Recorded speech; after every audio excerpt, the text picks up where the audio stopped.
పాత వీడియోలో ఈజీగా చపాతీ ముద్ద ఎలా కలుపుకోవాలో వీడియో చేసి చూపించాను. అలాగే ఎక్కువ పూరీలు ఈజీగా తక్కువ టైంలో ఎక్కువ పూరీలు అయ్యేటట్లుగా ఒక వీడియో చేస్తాను. మరి వీడియో చేసి చూపించమంటారా? అలా అయితే నా ఛానల్ని లైక్ చేసి, షేర్ చేసి, సబ్స్క్రైబ్ చేసుకుంటారా? సరే, మరి వీడియోలోకి వెళ్ళిపోదామా? చపాతీ ముద్దను కానీ పూరీ ముద్దను కానీ ఒక్కొక్కటిగా తీసుకొని దాన్ని పూరీ షేప్లో పామి పూరీ కానీ చపాతీ కానీ చేస్తాం కదా. అలా కాకుండా 4 పూరీలకు అయ్యే ముద్దని ఒకటిగా తీసుకొని దాన్ని పెద్ద రౌండ్గా చేసి ఇలా కట్ చేసుకోండి 4 భాగాలుగా. నేనైతే ఒక చేత్తో వీడియో చేస్తున్నాను, ఒక చేత్తో కట్ చేస్తున్నాను. కొంచెం పెద్దవి చిన్నవి అయ్యాయి. మీరైతే కరెక్ట్గా చేసుకోండి.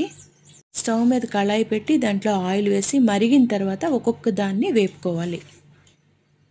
ఇలా ప్రెస్ చేస్తే పూరీలు చక్కగా పొంగుతాయండి. చూసారా ఎంత బాగా పొంగాయో? అంతే, ఒక్కొక్కటిగా తీసి ప్లేట్లో తీసుకోవడమే. పూరీ అంటే రౌండ్గా ఉండాలనే కాదు కదా, ఇలా ఉన్న పూరీ టేస్ట్ ఒకలానే ఉంటుంది. నెక్స్ట్ టైం నుంచి ఇలా చేసుకొని పనిని సులువు చేసుకోండి.